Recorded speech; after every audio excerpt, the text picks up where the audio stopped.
Hey, man, you Hey Rick. finally, well, here's the thing, man. I just realized you took your future wife camping. Yes. All right.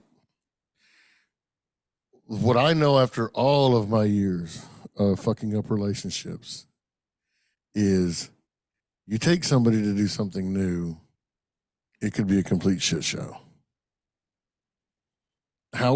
First of all, where did you go? How long were you there? And what did you do? Go. So we went to Uwari National Forest. It's like an hour from where I live. Okay. It's mountainous. It's got a lake. We only went for a night because it was really a test run. It was like Oh, we've good never job. we've never taken the camper before, so let's go and hook it up and set it up and see how that goes. Um So when you say you went and set it up, is it like a campground? You have a bunch of campers next to you and all that, okay, or are you all so alone? because I knew we were only going for one night, my intention was to primitive camp Okay. and off the grid camp, if you will.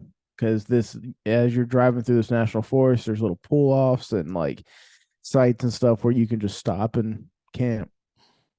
But they have campgrounds too. Well, the place was jam packed. All the primitive sites were taken. So I ended up having to go to the campground I got you. and had electric, got the AC running in the camper. It was pretty nice. I don't mind that at all. I don't mind. We roasted some wieners over the fire, ate some hot dogs the first night, drank some beer. Did y'all get in the lake at all? Nah, it was too cold. It's too cold. How cold was it? I think the lake was still in the high 40s, low 50s. Oh, it's perfect water. That is Yeah, perfect, but man. right now you're doing that whole thing, so Oh of course it's perfect for God, you. that's perfect. You got there It swim laps and shit if you wanted to. it's starting to warm up though. It's almost fishing season. Oh, okay. Fishing season. hmm Not still Whoa. like I don't mean it like that. Like you can fish anytime, but like the prime fishing season. Okay. And then you like so, but it went well. I mean, y'all came back in one piece. She didn't leave, walk home, or anything like that, right? It was all good. Nah, Well, good she for you. nah she liked it. Gonna definitely do it again and stay longer. Okay. Yeah, I'm into. I mean, you you say primitive. I'm with you as far as there's only so much primitive I'm gonna do. Like even in my tents, I'm gonna have Yes, yes, yes, fans and stuff like that yes, going. Yeah, because yeah. I can't. I also have my baby wipes and my baby powder. Hey, speaking of, have you tried the baby powder? You said you were gonna try it. Religiously now since that podcast. All right, so this is a good thing to get into, right? Okay. Before the baby powder, one of Okay. my biggest gripes with deodorant, any kind of deodorant, I use the white top. If you Mhm. if that does that make sense? Yeah. It's We use the the same dry one. The dry white Greed. top. Yeah. Put it if you put it on by itself, it's still between your armpit and the deodorant itself. It's still wet. Does that make Right. sense? Yep. Like when you put a shirt on and it feels like under here, it'll feel like you're sweating and you're soaking through your shirt, but you're not. It's just the Right. deodorant. Right. It does not do that with the baby powder. It's magic, isn't I love it? it. I can't not use it anymore. Yeah. It's I'm telling you, incredible. it is. It's life changing. Now I I mean, don't do it like you where you take it and you just throw it on. I'll dump it in my hand and then rub it on, but still I still do it. yeah, yeah, yeah. I got to do the whole thing. That's why some people have a way of getting dressed, right? So some people start with the socks, maybe, and then or the underwear, the socks, the pants, the shoes, and then the shirt. First thing I put on is my shirt. because if I don't, then I'm gonna have baby powder all over my pants, all over my. Because when I get out, I put the baby powder on and then I put my shirt on. That way, as I'm moving around, the baby powder doesn't go all over the place. That's religiously. That's how I get dressed, and then I'll go and put on underwear if I do wear underwear that day, and then socks and shoes and stuff. But yeah, dude, I'm proud of you. That baby powder is something. It's I love it's it. it's a game changer, man. I'm telling you. Now you got to move your game up to baby wipes. I got Uh, those too. yeah, those will because it doesn't take much, and then just a couple of squares of toilet paper just to dry the bum. You're good. You're good to go, dude. I mean, Yeah, the baby powder it's life changing because like a lot of times. So I have a shirt that I like a uniform you have to wear to work or whatever. now, Um, so a lot of the times when I get out of the shower, I'll put on an undershirt, if you will, yeah, and you get up the next day, you get ready to go to work, you put your undershirt back on, and a lot of times because if you don't have baby powder, it feels like that shirt's been sweated through. I yep, can't fucking handle it, and it's not like that. nope. It's great. It is Yes. amazing. If you're listening, we had this conversation, and he finally did it. I told him baby powder. I Hear ordered me it out there. that next day after we had our Yeah, podcast. Yeah. it's unbelievable. It'll change your. So you put your deodorant. You take a shower. You put your deodorant on, or anytime you put deodorant on, Yeah, just anytime. I do put it on all the put a little time. baby powder under there, and you won't feel sticky. You won't feel wet. You'll feel refreshed, and you'll smell very, very good. It just smells very, very good. This the smell is whatever to me. It's the feeling for me. Yeah. I dig it.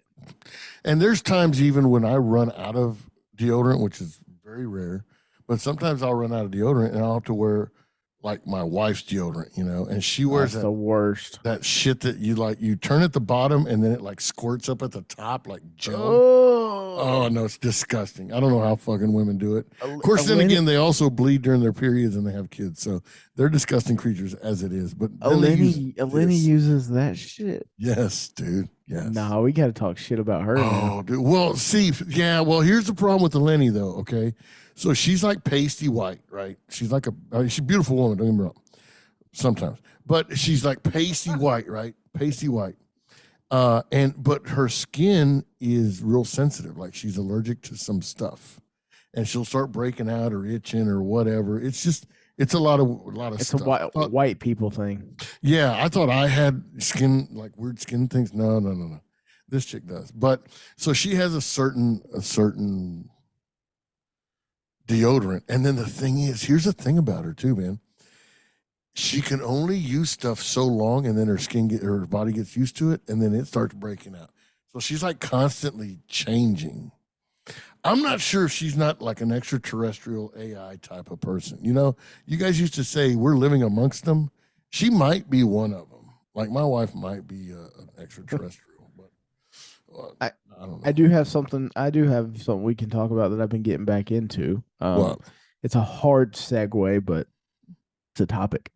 Go ahead. Yeah, Um, I'm sure because I'm sure Lenny didn't want us to talk about her armpits.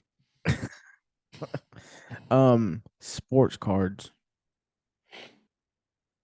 Okay, Sports cards. Um, have you ever collected? I have some. I had some as a kid. So my parents got divorced the day before, or they told me that they were getting divorced the night before I left for college. All growing up, I was like the only athlete in our whole family, and so I would get cards and stuff. I had boxes and boxes of cards. Well, I left. I went to college. I came back for Christmas, looking for my golf clubs, all this. Well, my mom, after she kicked my dad out, they got a divorce. My mom sold like everything. Like she didn't give a shit what it was, who it was. She went in the attic and the garage. And she sold everything. I had golf clubs that were worth a lot of money, like a lot of money that my uncle gave me, because she has no idea what the fuck a golf club costs.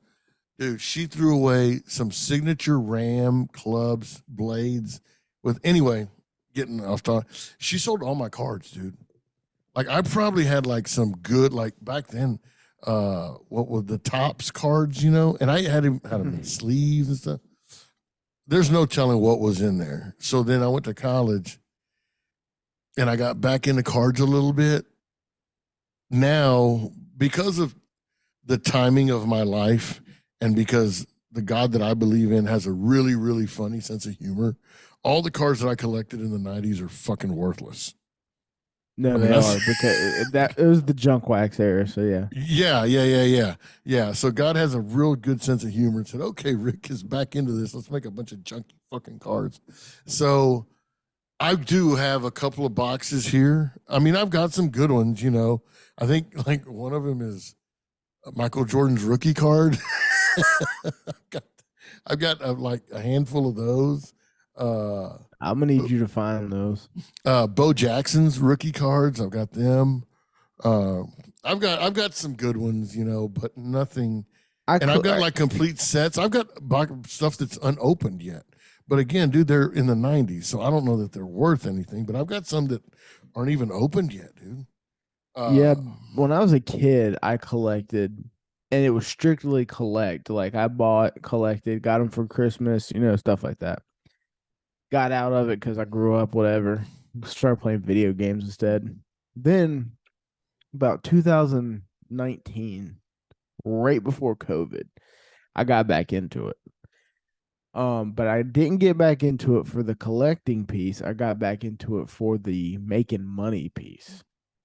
right, Um, right, because I mean, if you hit the right card, it is lucrative, bro. dude. Um, I saw a kid. I can't remember where it was. He so they do on TikTok now. They do now. Correct me if I'm wrong. I'm not very smart about this, but they do what they have card breaks. yes, Okay, yes, right. yes, yes.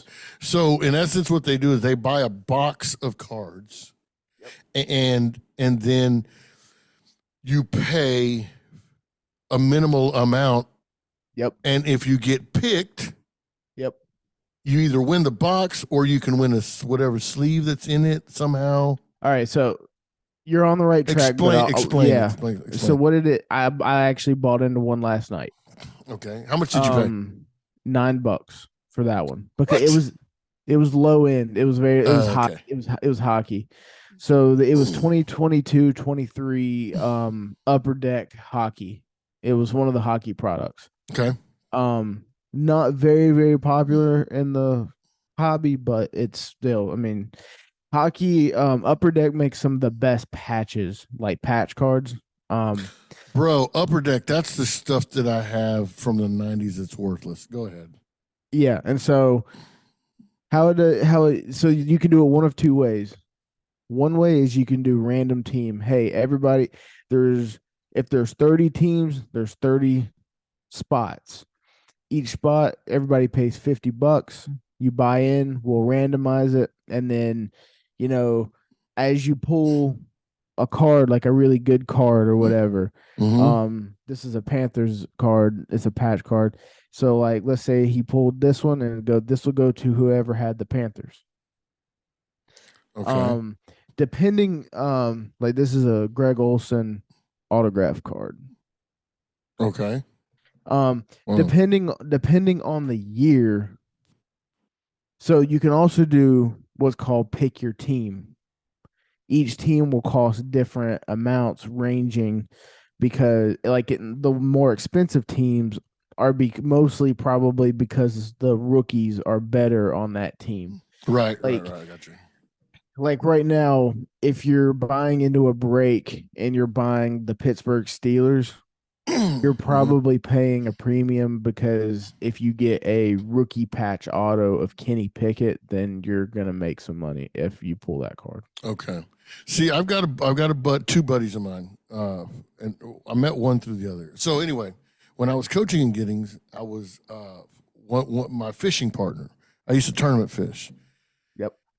So my fishing partner, he was in the construction business, and then he married his wife was a doctor, and anyway, he just fell into a lucky start. So he's rich as hell. His buddy is also very very wealthy. His buddy, I met his buddy. Now they buy all their trucks from me and everything. Dude, I was on TikTok one time and I saw them doing a card break. Yep. And I thought it was them, and I called them up, because I got their phone numbers. And I'm like, dude, are y'all on TikTok right now doing a card? Yeah, that is us. I'm like, holy cow. So it's on TikTok. It's at Card Freaks, Yep. I think they're called. But anyway, I didn't ask him a whole lot. But on one of their deals, a kid pulls out. They were doing a deal, and a kid pulls out, or he pulls out a card and says, "Hey, wow!" And they've made a big deal about it. And the card was worth like $2,500. Yep. And then somebody in the comments said, "No, this card's worth $15,000." Mm-hmm. And so it's like, holy kid, this one kid's freaking the hell out. But so I'm like, all right. Well, I was looking. So the other day I was looking through all my Cash App things. You have Venmo, Cash App, all that other crap, right? Yep. Well, I found $100 in my Cash App, $101. I'm like, ooh. It's just like, you find free, like sometimes you find money in your pocket. Well, I found $101 in my Cash App account. I'm like, ah. So it's weird you brought this up because I've been thinking about jumping into one of those. Do it. It's fun. Like, if you get anything good, they'll send it to you. That's so like, so you have regular raw. This is what you would call a raw card. It's not graded or anything. So like, that's a Luke Kuechly patch card. Yeah. So what you can do is you can send it to a grading company. There's two big ones. You have BGS and then you have PSA. So like this is a Patrick Mahomes card. Yeah, that's it. It's graded an 8. This is a Giannis card, MVP Giannis card. I graded this one myself, I think, if I remember right. It's graded like a 9. I'm a big Cam Newton collector for obvious reasons. Right. But like so got this cool card of his. And then of course you know how I am with Patty Mahomes. So you bought all those cards or did you? Some of them I graded myself. Like this Dominators Patrick Mahomes checkerboard card, I graded it myself. A few of these I pulled myself. I bought them on eBay. Like eBay's really big for cards. Really? Oh, dude. So is there still that magazine out there that tells you what these cards are worth? No. So the best way to find out what a card is worth is to go to eBay, search the card, and then go to completed sales. And that'll tell you what the card is going for right now. All right, so back to these breaks. So what these guys do is they buy a whole box of them. These boxes could cost anywhere from $500 to $2,000 or something. Well, it depends. So Shane in our Discord, he does it. Right. I've seen that. All right.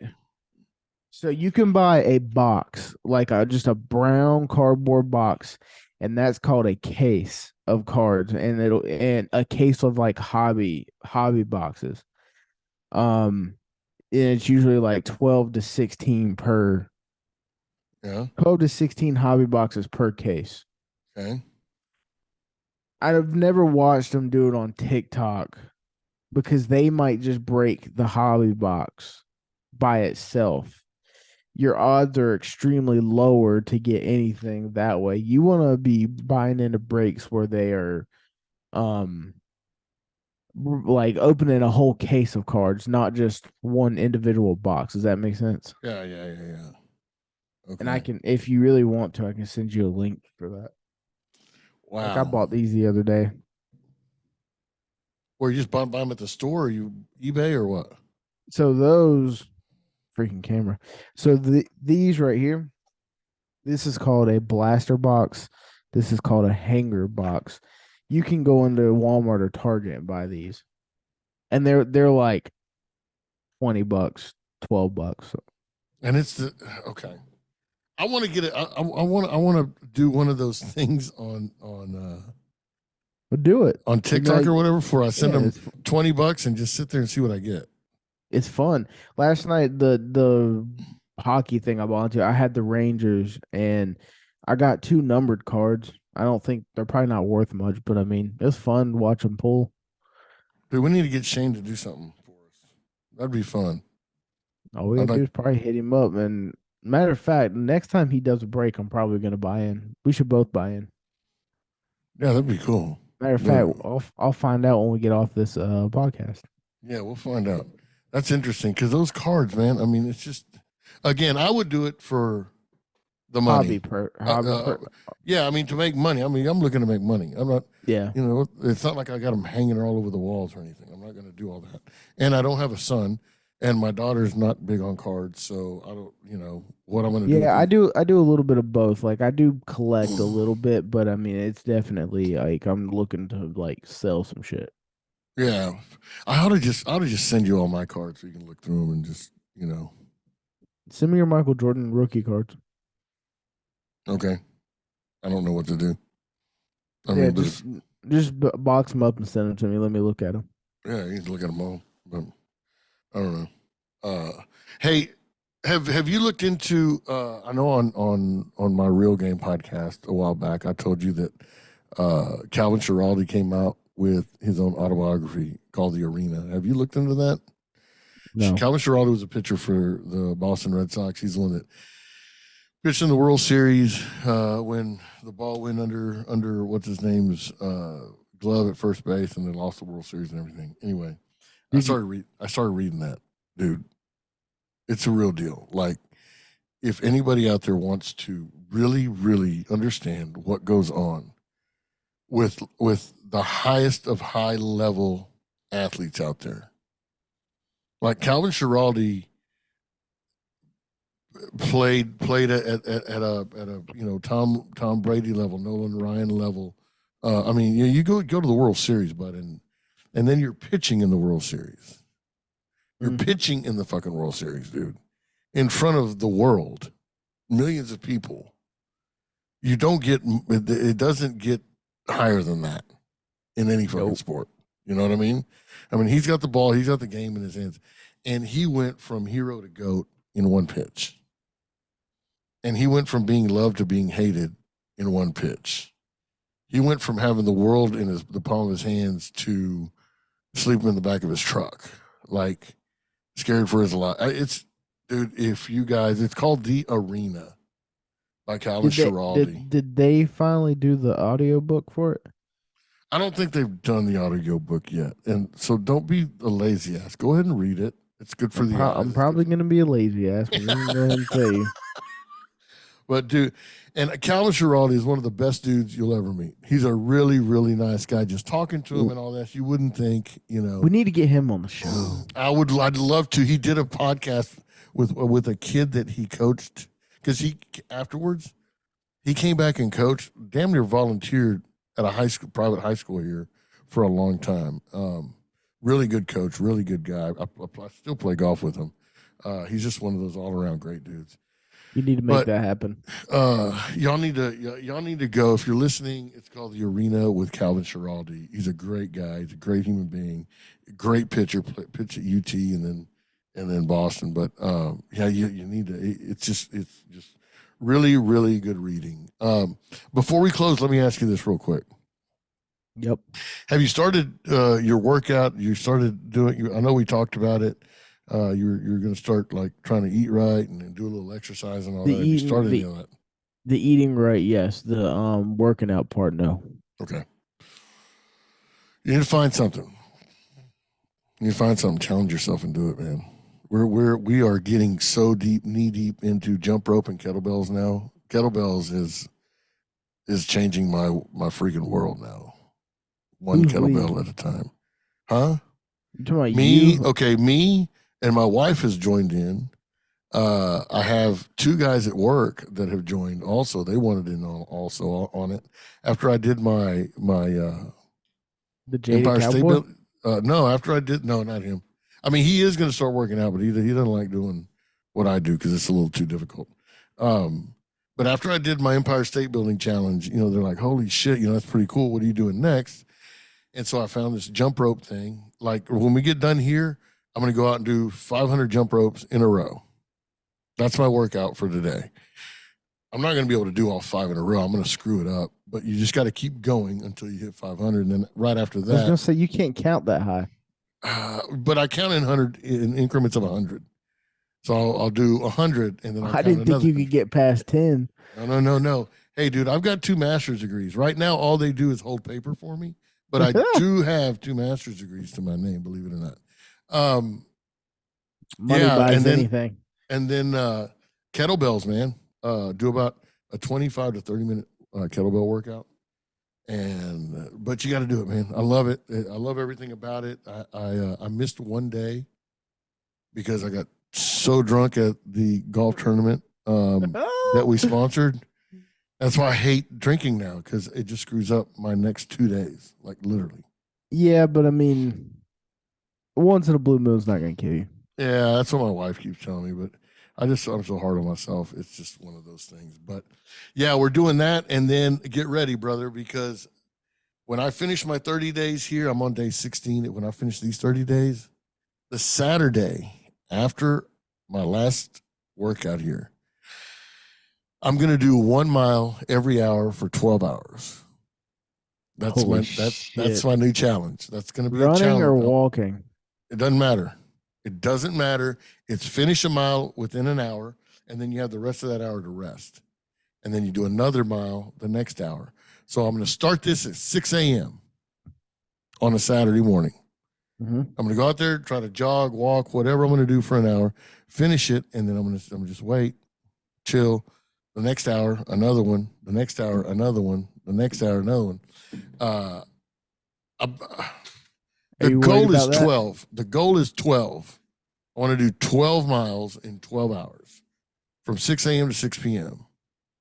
I don't know how long I'll take. I don't know how long I'll get to, but I'm excited about it. People think I'm stupid for trying it. No, you're not stupid. I saw a guy on TikTok a while back.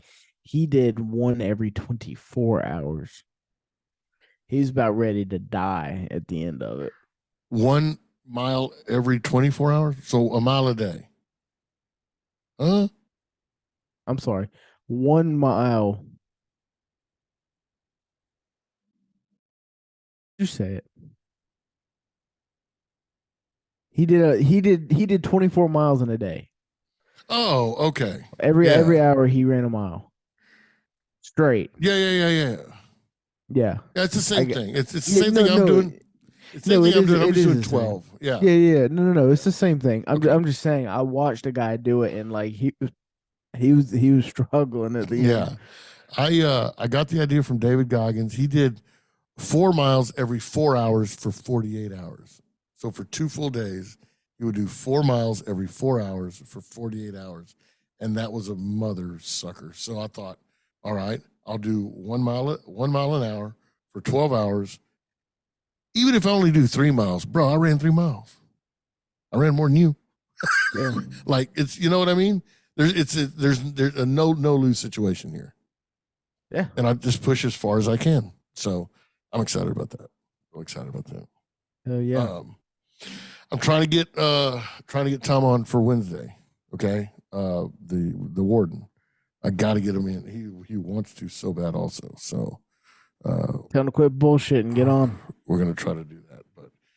But anyway, you got anything else? Nope, not today. All right. I do have one thing I want to leave everybody with.